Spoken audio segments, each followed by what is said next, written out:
Greetings nerdy list aficionados, and welcome back to Top 10 Nerd, and I'm so excited about this one. And if you like it, we can do so many parts, so get excited with me. This is dumb supervillain plots. You know how melodramatic villains get and how convoluted their plans are. I have set sights to show you. I'm going to take you to realms you could only ever dream of, or read in these comics, or in some cases watch in these movies. I'm Sasha, and these are the top 10 supervillain plans that make no sense. Get ready to try and take over the world or kill your favorite soups, but only in the most ludicrous fashion. Let's get started.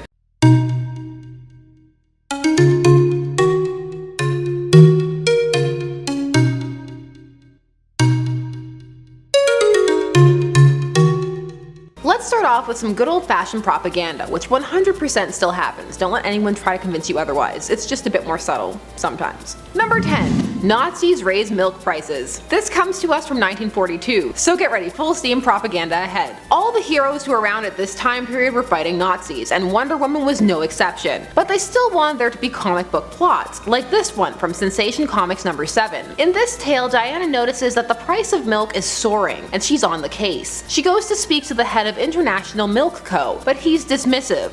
Long story short, they're secret Nazis, and they're raising the price of milk to make it inaccessible for American youth, so that they will have weak, brittle bones and not be able to fight. Playing the long game. They also try to drown her in milk, but she changes in the milk, escapes, and ultimately ensures the safety of good affordable milk prices. That's the kind of out-of-the-box thinking you could expect from the Golden Age villains. Kept you on your toes. Number 9. Ra's al Ghul pretends to be Talia to get Bruce Wayne's body. This is going to take us over to Batman Beyond, and is largely on here because I want to talk about this show and this fantastic episode. This plot comes to us from the episode Out of the Past, and deals with Bruce's sadness about aging and how he feels the best years of his life and his great loves are behind him. When lo and behold, Talia appears, offering him the chance to rejuvenate in the Lazarus Pit, thusly leaving Gotham to Terry and come and finally live their life together. Also, this is all pre-Damian, so she hasn't raped him in this continuity. That's how Damian was conceived. Fast facts. Bruce starts to take her up on it, but as you can imagine, it's too good to be true. And after sharing a kiss, and maybe more, it's revealed that Talia isn't Talia at all. It's Ra's, who has overwritten Talia, taking control of her body. This is all part of a long quest because he wants Bruce's body to rejuvenate it, transfer his consciousness into it, and pretend to be his long-lost heir, continuing his plans with Bruce Wayne's resources. Here's the thing, he didn't have to do this with Bruce. He could have picked any old rich Joe Schmo with no legitimate heirs and tempted them with youth. This was just creepy, and leads me to wonder about his true feelings for Bruce. Great episode, good series, watch it, that is all. And look, I didn't go off on my usual DCAU tangent, which this series is a part of. Number 8, we have to take a look at a movie now. We've got Captain America, the really cheesy one from 1990. The movie that gave us a Steve Rogers who steals vans by pretending to be carsick. In this film, the Red Skull is really against the president's pro-environmental campaign, and decides that really there's only one thing to do, and that's kidnap and brainwash him. This is instead of assassinating him, which was an option, but the kidnap brainwash plan is just so much more fun. The Red Skull needs a challenge. There's also nukes involved, but this brainwashing plot was the crux of it. This plan is weak, and if the Red Skull were real, I'm sure he'd sue for slander, cause he'd never come up with such a played out plan. At least not in the 90s. Maybe in the days of the great milk price hike though. It was a joke, I know they're from different companies. Lower your pitchforks. Number 7, last movie for now, I promise. Then we're on to the full comic book zaniness, but we have to talk about Catwoman, the Halle Berry one. People often get caught up in the Halle Berry as Catwoman, or the terrible CG, or the costume trying so hard to be sexy it does a 180 and just becomes sad. But what is often skipped over is the plot. So this film involves an evil cosmetics company whose product will eventually destroy the faces of the women who use it, while also hardening them into stone. This is actually a classic story. We've been here before. However, when you make it the focal point of a 2004 movie, people start to poke holes in it. Lauren Hadari, played by Sharon Stone, is the wife of the CEO of the beauty company, and she just becomes obsessed. She kills patients. Halle Berry is not playing Selena Kyle in this movie. She kills her own husband, and goes to great lengths to keep this a secret. They need to release this product and keep it going. However, here's the thing. This is an untenable plan. People are going to use this product, and then the word will get out. Are you going to kill every single person who uses it? No. So essentially the fight is Catwoman Catwoman trying to stop people from having to file a civil suit, a class action lawsuit actually. This movie is actually really fun if you accept it on its own terms. It's not good, but that doesn't mean you can't have a good time. Number 6. Scarecrow makes everyone illiterate. So the DCAU, that being the DC Animated Universe, had a series of tie-in Batman comics, 2 series actually, and this plot comes from those pages. And it takes the heroes a while to figure out that it's actually a Scarecrow plot, because in all fairness, it doesn't match his usual MO, at least not until you really think about it. So in this story, nobody can read anything anymore. They can't read signs, books, nothing, and society just instantly collapses. Train conductors can't run trains, people can't follow road signs, pandemonium. The thing with this plan is that it takes a very loose look at illiteracy, like people can't understand symbols of any kind or things that were color-coded. Nothing. It's just a bit of a stretch. They can't even take money out of an ATM. All they're seeing is bizarre symbols. People are dying. They call it the illiteracy disease. This story was 2 parts. On the second cover it has Robin cowering in fear of road signs. The thing with this one is, well, it's just not accurately labeled. It makes for a fun story, but you really have to suspend your disbelief, which I'm 100% willing to do. Way to go outside the box, Scarecrow.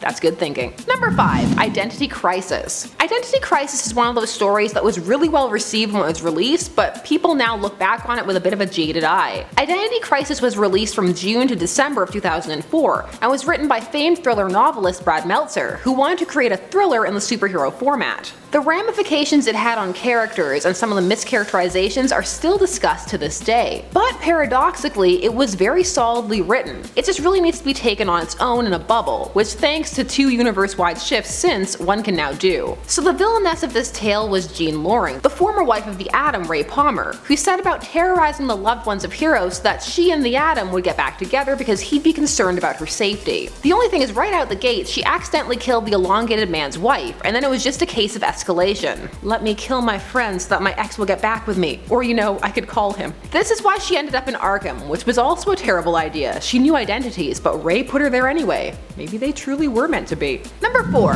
Lex makes a robotic Lois Lane. So Lex is obsessed with Clark on many levels, some that he probably doesn't want to admit to himself. And he's always scheming something. Remember when Connor Kent, aka Con-El, was Lex and Clark's son before they retconned that? Well, I will always remember. The New 52? What's that? So in Action Comics number 890, we learned that Lex's assistant had made a Lois Lane robot, and while Lex was like, okay, thanks, I'll keep it. And he did, and he slept with her. It's just weird. This is just bizarre villainous behavior. It happened while plotting really, but you need to know. I mean, he's creating clones of him and Clark's DNA. He's sleeping with a Lois Lane bot. There are things that need to be discussed here that probably never will be. All I'm gonna say is, Klex. Number 3.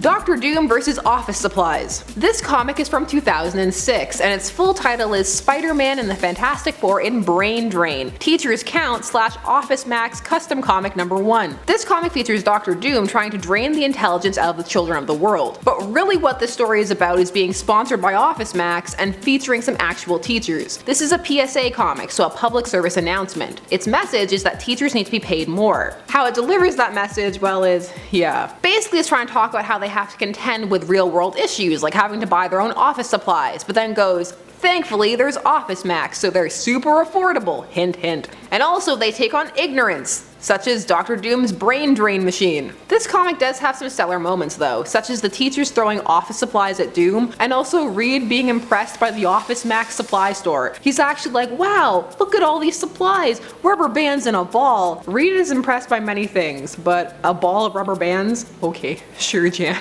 Number 2. Magneto was Xorn all along. This arc and the retcon that had to be done afterwards are still confusing to people. So Xorn debuted in the new X-Men Annual number 1, and he existed, like he was real, only at some point he was replaced by Magneto, and no one noticed, because Magneto sorta mimicked the abilities that Xorn had, and he was masked. But then he was unmasked, and haha, with the help of Chinese supporters, it was Magneto the whole time, and he wasn't dead, and he did all this, pretended to be a teacher for months because he wanted to infiltrate the X-Men. So yeah, this was clearly a reveal to be a reveal, and then they had to retcon it away, and it doesn't even make sense how they did it. Just why? Unpopular opinion, I think this entire run by Grant Morrison is overrated. Leave your unpopular opinions down below. I can see them now. You're overrated. You move your hands too much. Number 1. Big Barda and Superman are kidnapped to make a porno. So for this, we need to go back to Action Comics number 592. And in this story, poor Barda, who is just adjusting to her life on Earth, tries to stop a crime, only to end up in the sewers and kidnapped by a villain called the Sleaze, who lives up to his name and then some. He can control people's emotions and force them to do his bidding, and his plan at first is just to make her dance for him. But by happenstance, Superman ends up tracking Sleaze to the sewers, and then they both end up under his control. And his next plan is to take them to a pornographer to shoot an official porn movie for the money. The worst part, they're both fighting it the entire time, but can't. Thankfully, they're saved by Barda's husband, Mr. Miracle, and all they've done is kiss. Okay, this plan, it makes sense, it's just really gross and icky. It's not even a bad story, it just leaves you feeling like you need several showers. It's a super petty, weak plan. I mean, Sleaze, you were from Apocalypse, and this is the best you got? Actually, I'm kinda glad. If this was the B plan, I don't want to see the A plan. It's probably like a superhero orgy or something. So those were 10 supervillain plans that make no sense, or just really terrible. I want to tell you about so many more, so please like this video and drop a comment so we can make more. I'm Sasha and this was Top 10 Nerd. Thanks so much for watching, we'll see you again soon. Bye bye.